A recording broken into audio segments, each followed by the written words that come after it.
The following is a local resident producer's program. The program content is the sole responsibility of the producer and does not necessarily reflect the views or policies of CATV2, Oshkosh Community Media Services, the City of Oshkosh, or Time Warner Cable.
Hi everybody, welcome to another edition of Eye on Oshkosh. I'm Cheryl Hentz, and tonight we're talking about a very serious subject, that of suicide and mental health issues.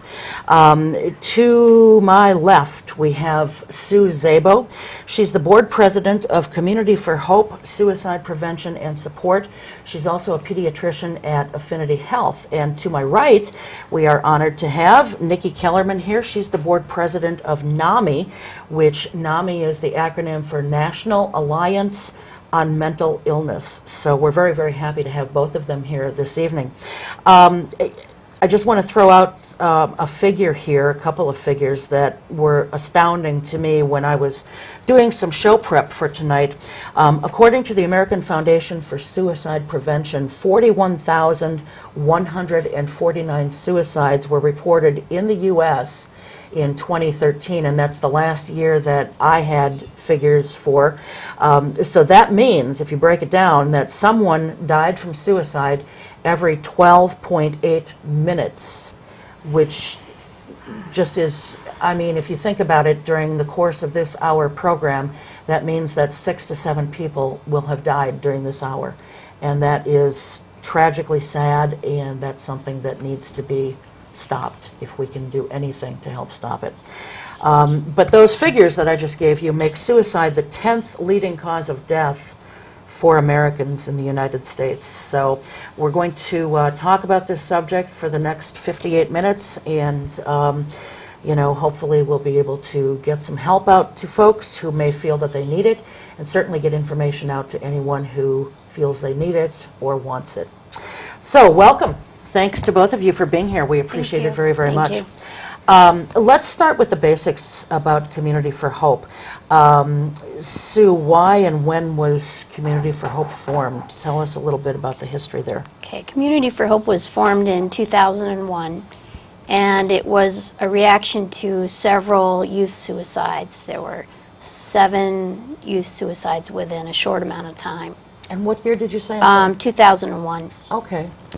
And the initial person who, well, it was a group of people, but one of the main founders was Mickey Holly, who was a teacher in the district, and she got people together from all areas: teachers, firefighters, police officers, doctors, psychiatrists, business people, and survivors.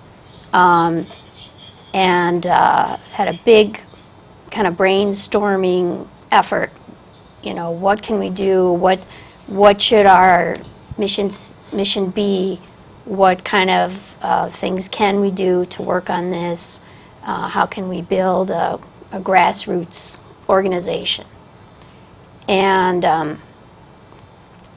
I came into it after losing one of my patients to suicide. And shortly after I came in, we brought the Emmys to Oshkosh, and they are a couple who lost their son to suicide, and they had formed the Yellow Ribbon program. And they came to Oshkosh, and we had some large-scale school presentations, community presentation, and that kind of got us rolling, and we've been changing and trying to adapt to whatever's been going on in the community, and ever since. Okay.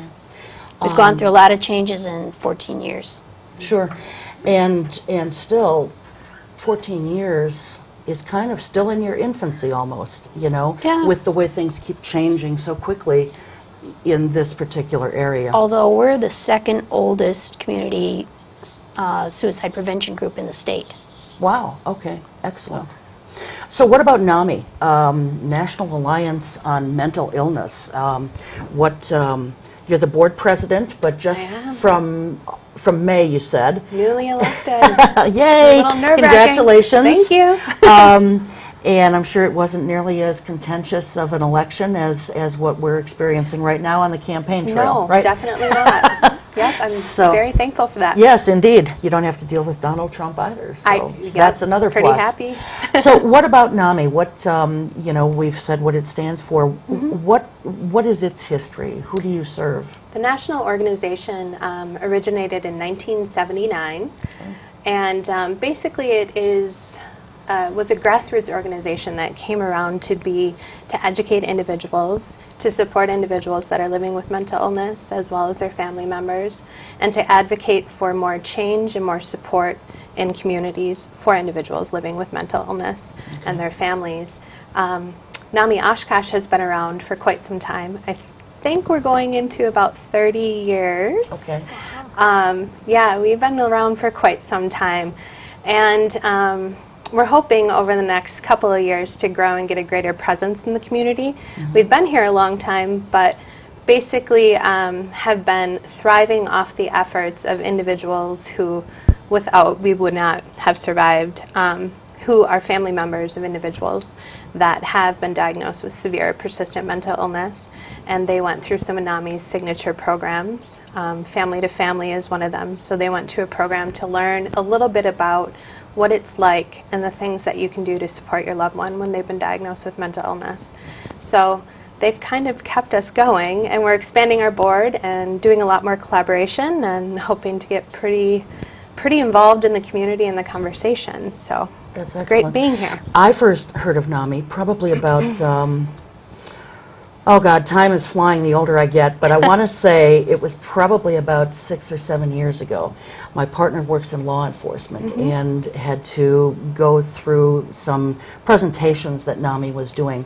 I don't think it was NAMI Oshkosh, it might have been another community, but nonetheless, I mean, law enforcement has to deal with mental illness Every day. all the time, and so it's you know, she was very impressed with what you guys did. We're So, very fortunate that our public service departments, the police departments, Winnebago County Sheriff's Department, they all have basically dedicated some of their officers to the community intervention, or excuse me, the crisis intervention teams, which is probably what your partner went to, and we actually have a Sheriff's Department representative on our board right now. So Oh, excellent. they're very on board with working to make some changes. Very good.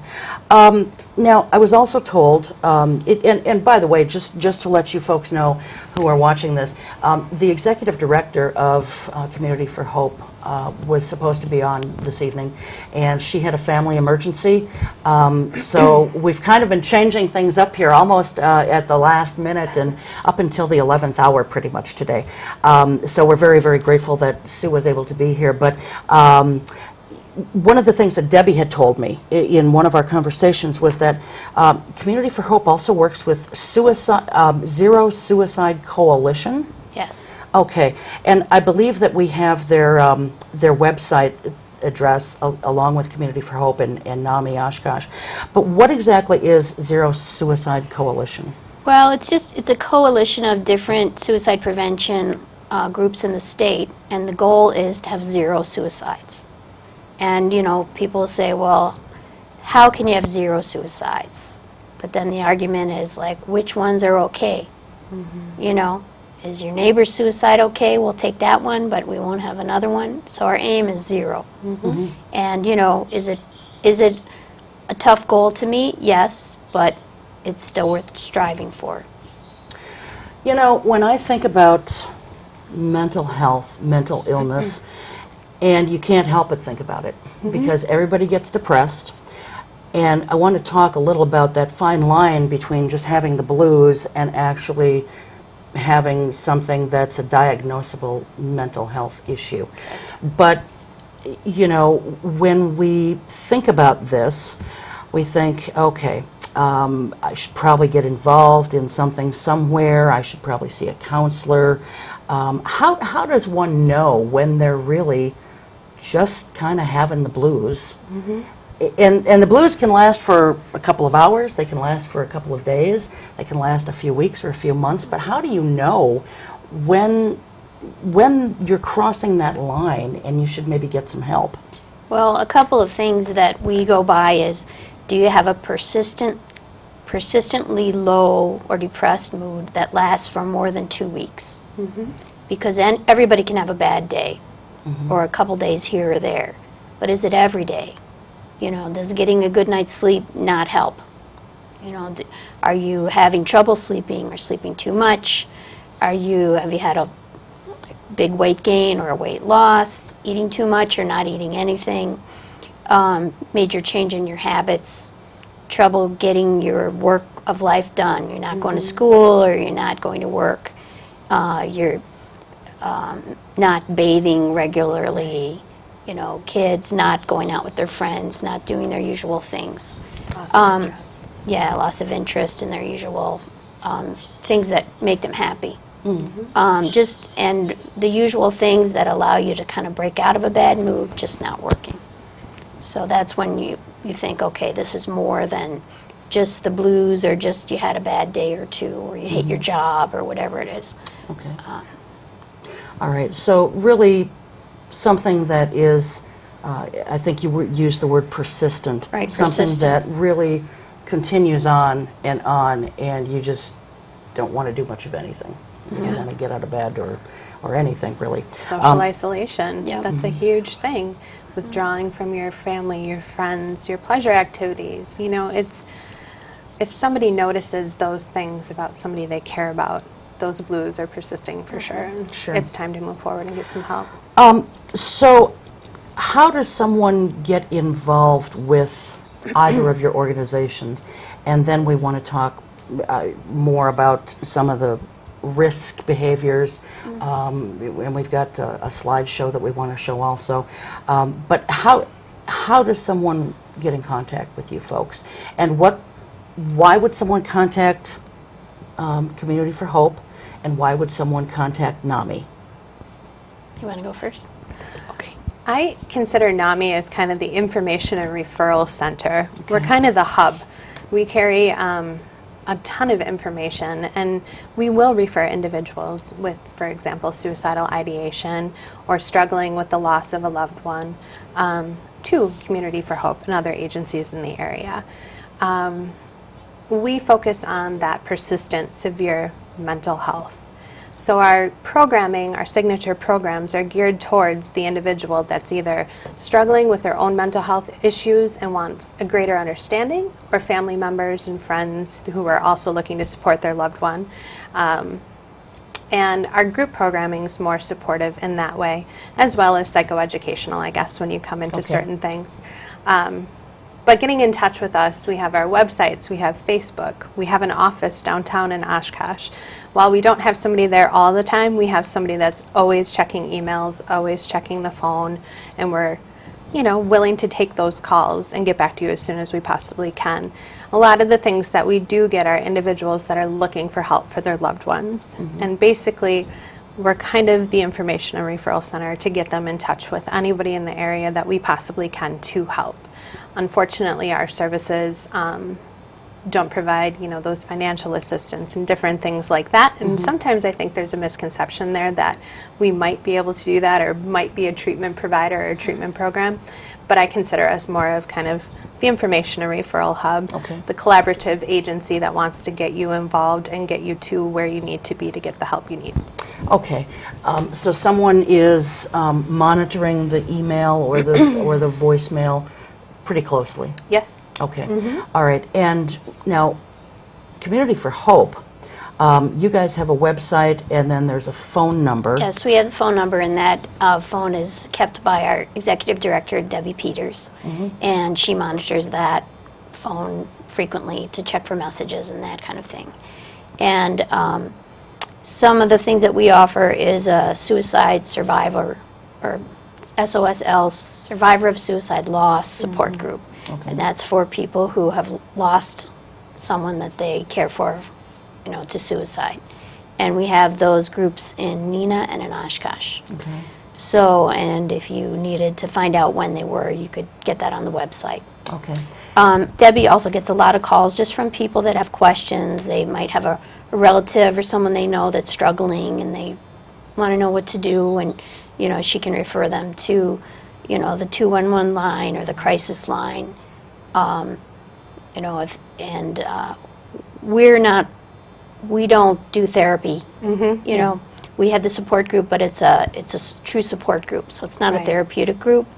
But we also work, you know, closely with Catalpa and, you know, other agencies. And what is that one? Catalpa is an organization that helps provide mental health services to children Okay. throughout the valley, and it doesn't matter whether you have insurance or not. The big problem for me getting kids into mental health counselors in the past was if they didn't have private health insurance, a lot of the counselors couldn't see them. Right. Okay. So now, you know, we make one referral to Catalpa, and then, you know, kids can get counseling, they can see a psychiatrist, they can get testing, a lot of different things. Okay.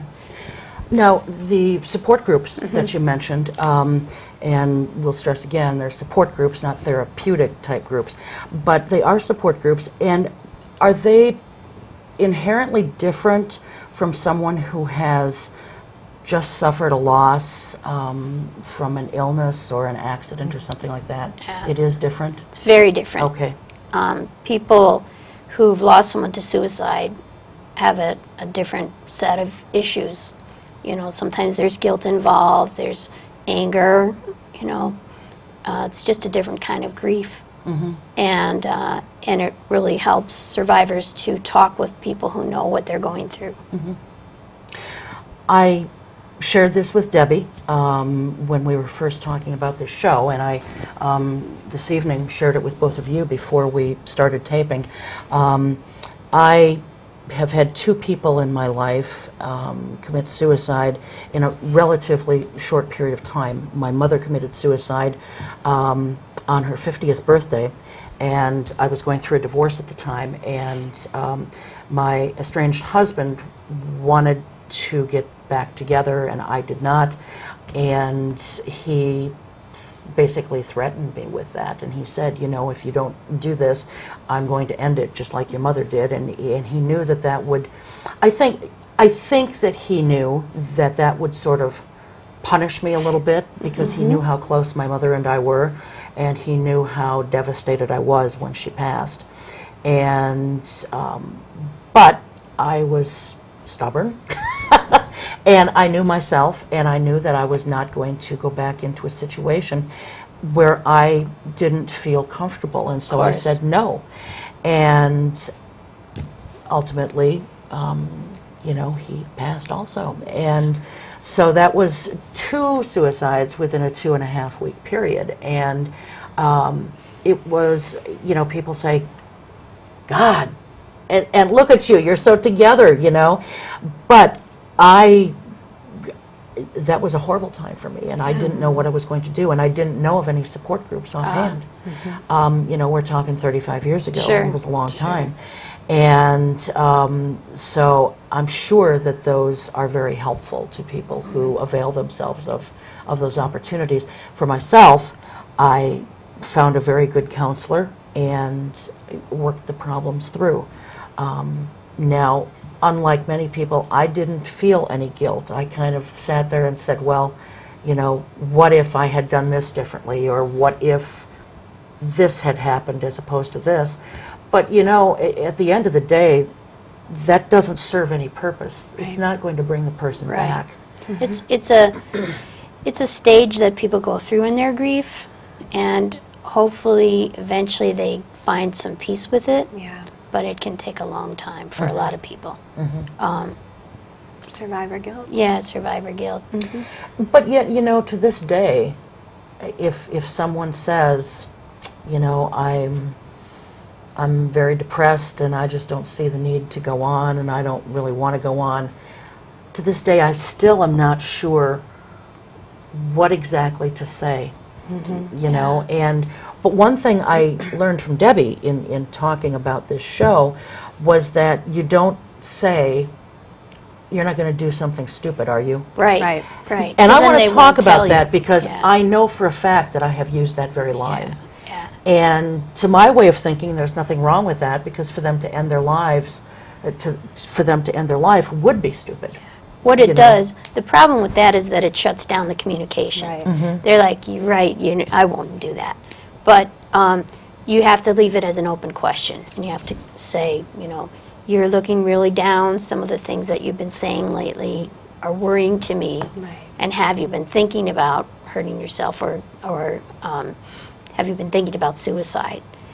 And then if they say, well, yes, what's the point of me living? Everyone would be better off without me. What you say to them is, I wouldn't be better off without you. I don't want you to take your life. I want you to stay in this world.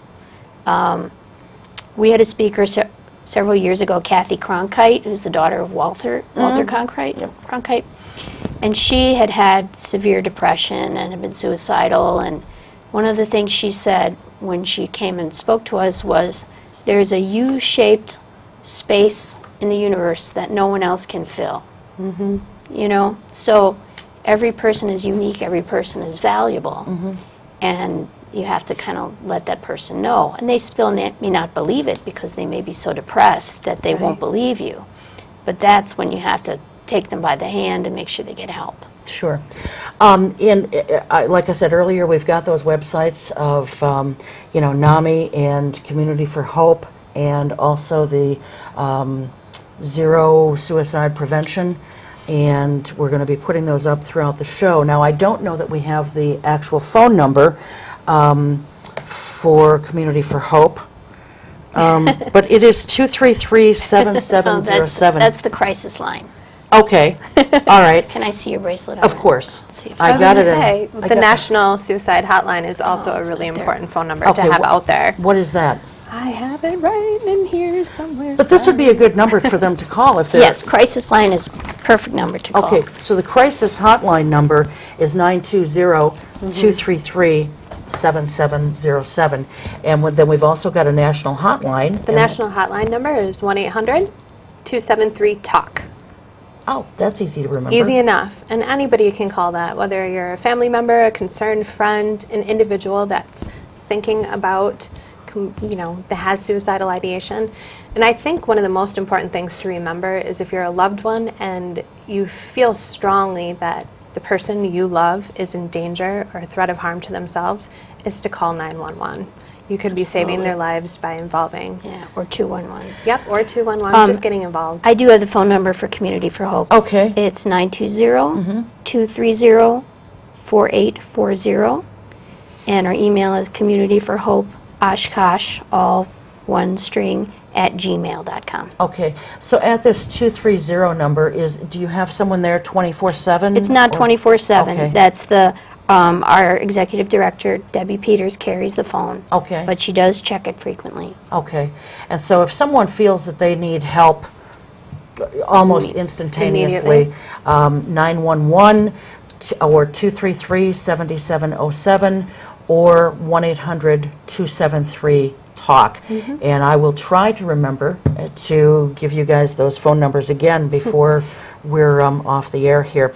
Now, you two organizations, Community for Hope and NAMI, you are just starting to work together now? We are starting to. So what does that look like? Well, we have collaborated in the past. For example, our signature fundraiser is Bright Stars. It's a youth talent show, and NAMI had a booth last year, and then Try to get a table every year, Yeah. because it's a great show.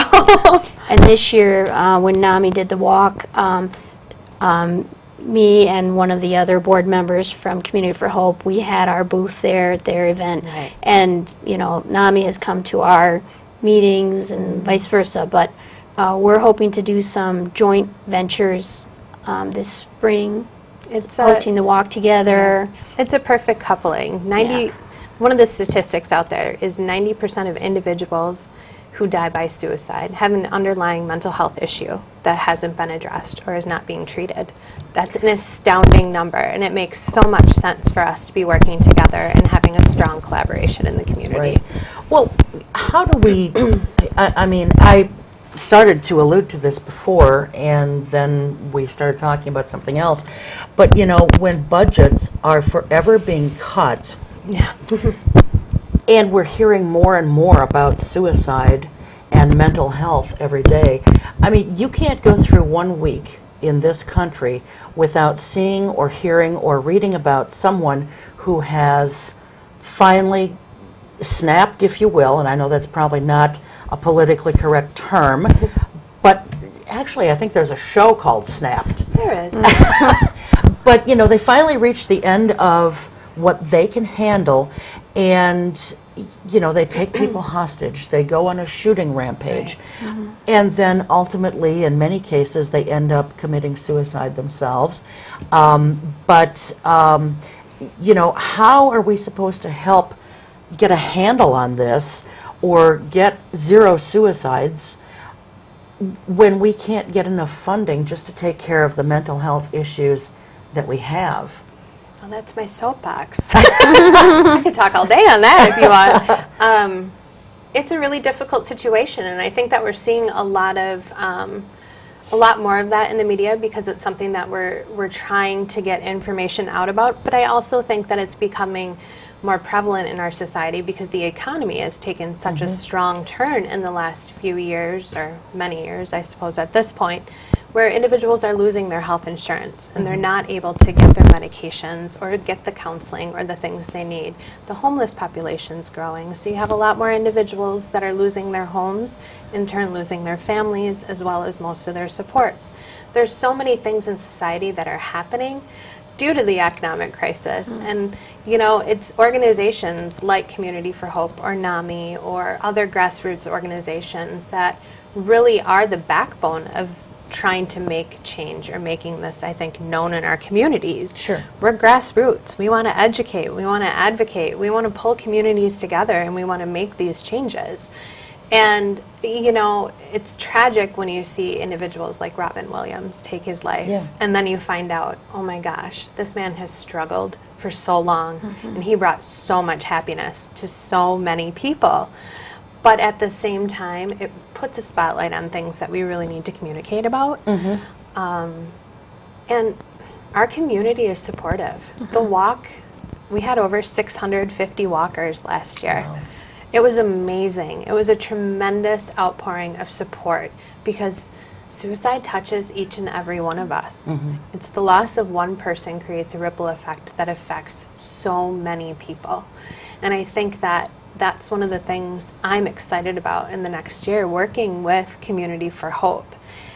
I honestly have said this at our meeting. I'm like, I want 1,000 people at this walk. Yeah. So in 2016, there will be 1,000 people at this walk in April. That is the goal.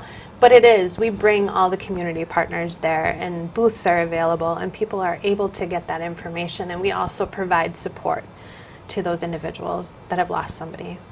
So Yeah, so when you go to the walk, there's booths from 8 different counselors, and if you're looking for a counselor, you can meet them. Yeah. You can take their business card. You can get information. We have all kinds of pamphlets and books and other things out there. You know, we have these little booklets for young people, what to do when you lose a friend. Yeah. You know, because young people don't know how to cope with loss, you know. Most young people never lose a friend. You know, it's very rare for them to lose a friend to illness, sometimes to an accident. But right now, suicide is the second or third leading cause of death in young people.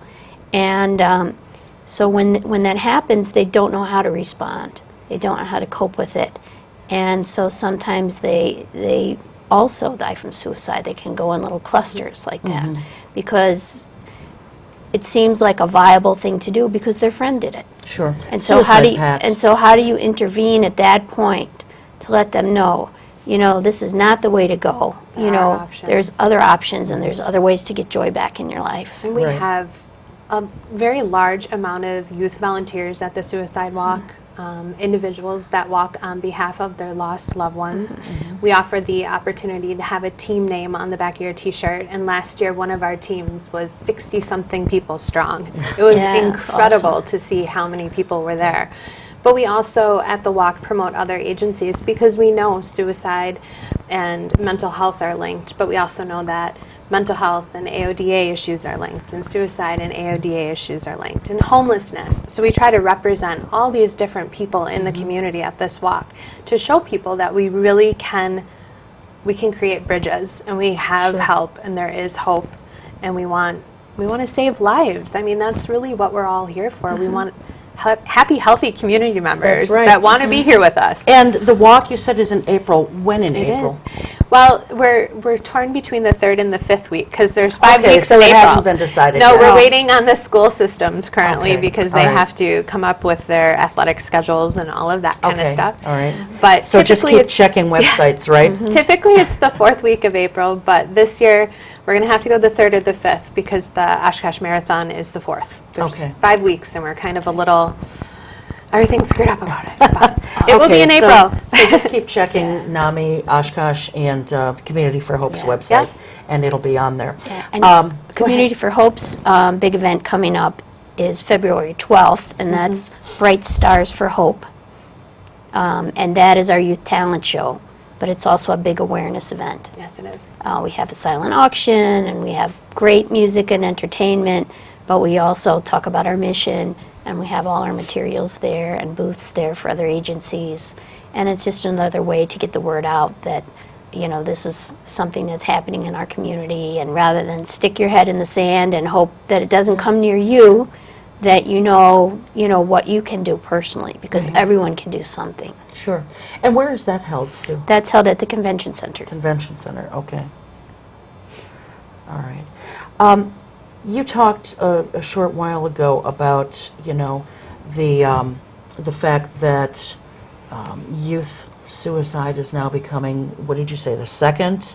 It's Third. the third right Third. now. Third Yeah, highest cause of death, death for among teenagers. teenagers. And we've got some slides that Debbie was kind enough to send over to me. And if we could take a look at those right now, this is these are some statistics from a youth risk behavior study.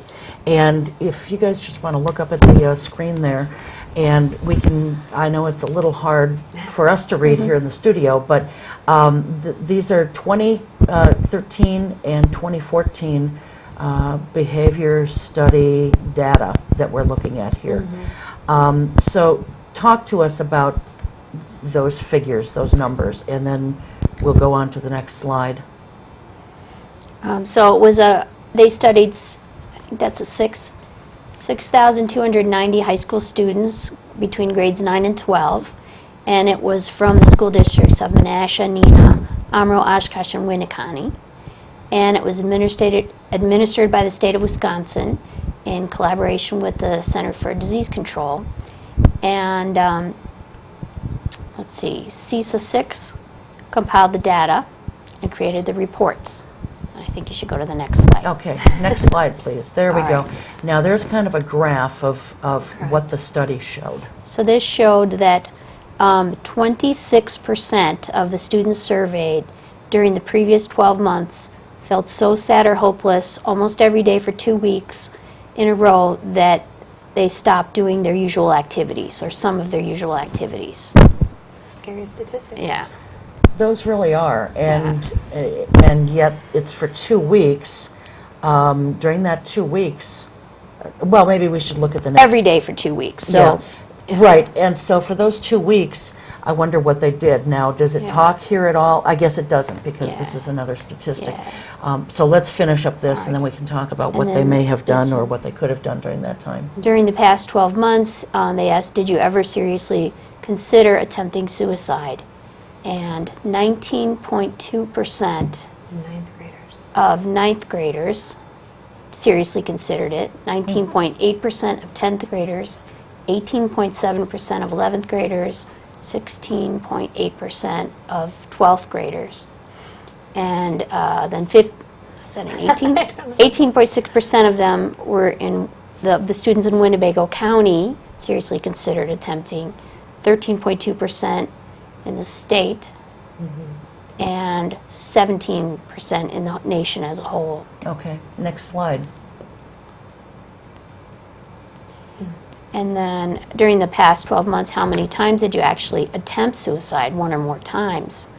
And 14.7% of ninth graders actually attempted, and 16.1% of 10th graders, 11.6% of 11th graders, 13.1% 12th graders, 13.9% in Winnebago County, which is much higher than 6% in the state and 8% in the nation. That's just So astounding. What would make things so different here that those numbers would be higher? there's lots of things that impact it. There's economic situation, there's family issues, We've also had a high rate of suicide. high rate of suicide, so we have that previous, you know, Well, the loss of friends. yeah, and loss of friends. As and- well as yeah. the previous. Now, what's this one showing? During the past 12 months, how many times did you actually attempt? So one or more times. These are yearly trends. Yeah. And it looks So like there it's was a going So it looks slight like it dip went there, up. and then It went- it just sort of increased. It went up in 2013-14 from, it was 11.8% in 2009-10 up to 13%, 2013-14. Next slide. No, We're that's done. it. There are no more. Okay. We see you. Well, that's a good place for us to start then, because, you know, if we've got teenagers who are really just beginning their life, you know, Right. they're ninth graders, this is their first year in high school, and they've got the world ahead of them, and they don't feel that they're able to cope. I'm just thinking, what could possibly, and I'm not saying this to downplay anything of what they're feeling, but I'm just trying to think back when I was in high school and just beginning high school. What could possibly be so depressing that makes someone want to take their life? I would not want to be a teenager today. I graduated in '96, and I think everything has changed from then. Social media has just become such an important part, I feel like, of every one of our lives. I mean, I'm a Facebook junkie, I'll admit it myself. But we also have more violent video games, more violent TV. They're exposed to so many different things. Yeah. The selfies, put it that way. Some teens will have Selfie generation. 500 selfies on Facebook. And so it's so much about how they look. And I see teenagers every day in my office that say, or their parents will say, she thinks she's ugly. And I look across at this girl who's beautiful. You know, there's nothing to criticize. And so if they don't look like a model on TV, if they don't have perfect hair, perfect skin, perfect shape, you know, they judge themselves constantly. And I think that's part of it. Well, and I think So it's a that's- self-esteem thing in those Yeah. cases. I think, and it's a learned behavior Yeah. in those situations. Sure. There are many times during the day that we all look at ourselves and we think, oh my gosh, you know, really, is this happening? Or, you know, God, look at this gray hair that just appeared, or whatever the case may be. And I think that we pass that along and we become so much more self-critical. And it strikes me that somebody would come into your office and that a mom would say, Yeah. she doesn't think highly of herself. Yeah. It's kind of like, where did she get the idea in the first place? You Well, know? and it's a lot from their peers too, because you know, they always find themselves wanting. Maybe their grades aren't as good. Yeah. Maybe they didn't make the A team on the basketball team. Maybe they, you know, don't feel like they're as smart as some of the other kids, or they, you know, maybe they have a critical parent or don't have as much Yeah. love in their life as they would like to.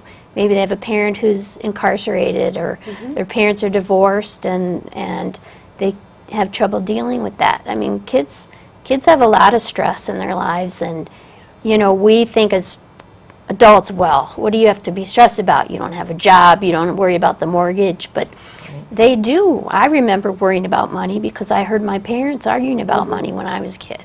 So, Well, then you start thinking about your future. yeah, Like, how am I going to be able to do the things that I want to do? And you do start thinking about the self-esteem things, because Yeah. we're a generation that's ill with want. We want Yeah, we want everything. everything. And it's unfortunate for those families that can't provide everything, because those children are then being bullied or, you know, being made fun of at school or other things like that, because they don't have the things that every other teenager has. And the bullying has gotten, you know, when I was in school, a long time ago, the bullying was nothing more then than someone, you know, just pushing people around on the playground, either figuratively or literally, and making nasty comments behind someone's back, once in a while to their face. You know, but today, we've got, you know, these devices, and we've got the tablets, and we've got laptops, and we've got the bigger computers, and there's social media everywhere. You can't get away from it.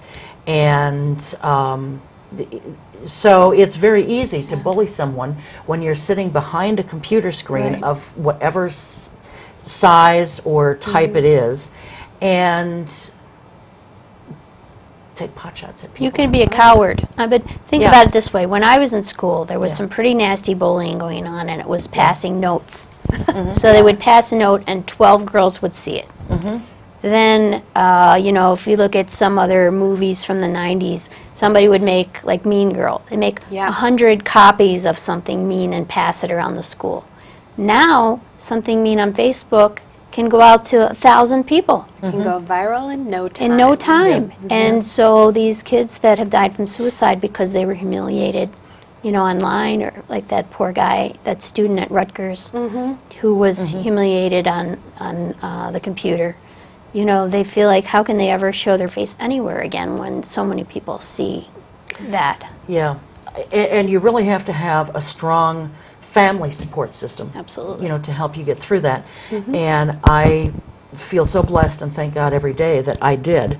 But a lot of families today aren't like that. You know, they may be single parent households, like you said, Sue. One may be incarcerated. You know, and even if you've got loving, strong parents, in many cases, they're not at home a whole lot because they're out having to work 2, sometimes 3 jobs to make ends meet financially. Dual income households, and they're very difficult. I mean, when my mom came home stressed out, you know, it was at 5:30 and we still had dinner and we still sat down and we talked. And now, like you're saying, there's a lot of individuals that have to work multiple jobs to keep up with their bills, their mortgages, and other things. And it's unfortunate because we also have so many different dynamics going on with our school systems. And I remember back when I was in school, if we had problems, we talked to our guidance counselors. I felt like our teachers cared about us. They wanted to know what was going on with us. And now I feel like there's such a struggle to make ends meet by the end of the teacher's workday that there's loss of that compassion. And I think it's difficult for kids because when you're growing up, who do you really look towards if your parents aren't around? The people that you're with every day from 7 to 3:30 or whatever the case may be. I think the teachers have too many classes and too many obligations to keep track of each kid. And they do have the school social workers, which is a really valuable resource for kids who do need someone to talk to. And some kids, you know, their parents can't get them to a counselor, you know, because they work or whatever. So they can see those school guidance counselors. And they're excellent people to refer to mental health resources and that kind of thing. And also kids between the ages of 14 and 18, if you're going to experience some of your mental health diagnosis, that's when it's going to start presenting itself. And without those people around to identify those signs and those symptoms, it could lead to more behavioral issues, dropouts, you know, different problems, which could eventually lead to death by suicide. Now there is a new program in the Oshkosh schools, Be Well to Excel. So every 9th grader, as long as their parents consent, are screened for mental health issues. And if they, you know, screen out that they do have some concerns, then their referrals are made right away to a counselor.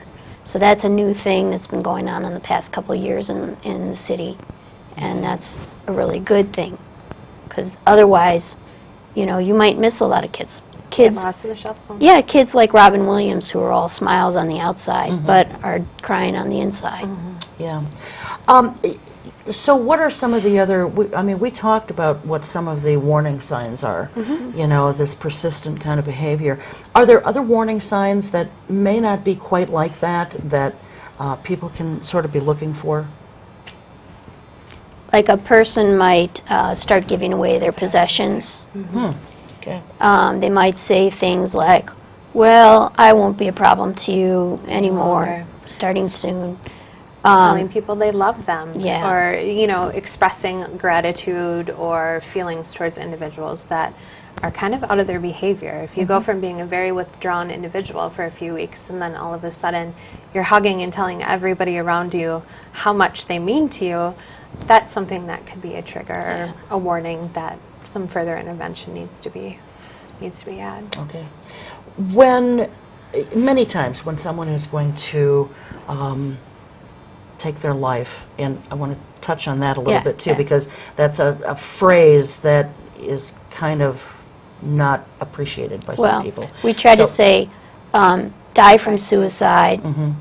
I think taking their life is okay, but we try not to use the word commit suicide, because that has connotations of committing a crime or committing a sin, and it's painful for the survivors to hear that. So. Okay. All right. So when we, you know, talk about people thinking about taking their own life, what should we do? I mean, I know of a situation with a friend of mine who, she's not even in Wisconsin, but a few weeks ago, she had a neighbor who said that she was going to take her own life. And my friend was concerned enough that this woman, this neighbor of hers, had actually taken a bunch of pills and had several alcoholic beverages.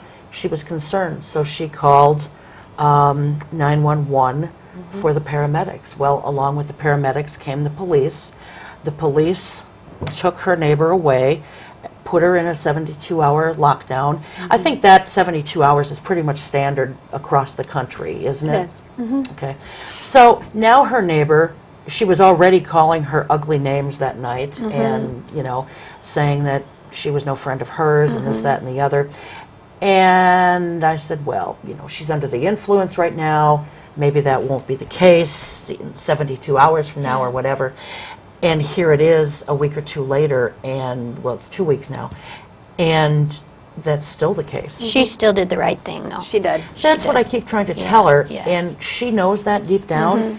But when you've lost a friend like that, you know, so she's kind of lost a friend anyway. Right. Do you know what I mean? She could still keep trying to reach out to her. Now, say the person just stonewalls her, just slams the door in her face.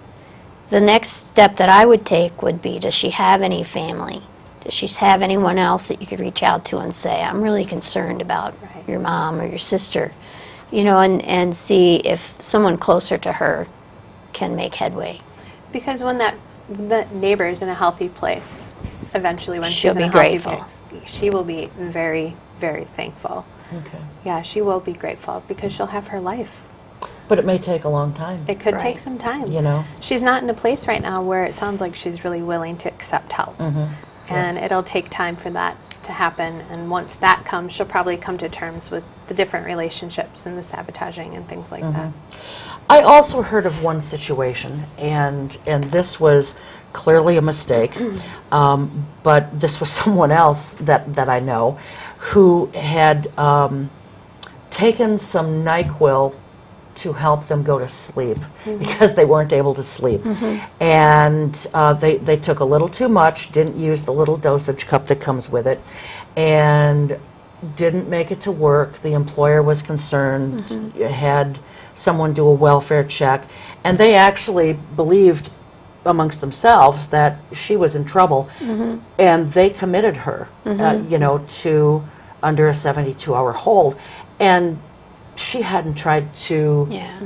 I can tell you that a lot of times it doesn't turn out to be 72 No, hours. that's what I was gonna What say, happens is, say someone gets transported in Oshkosh to Winnebago Mental Health.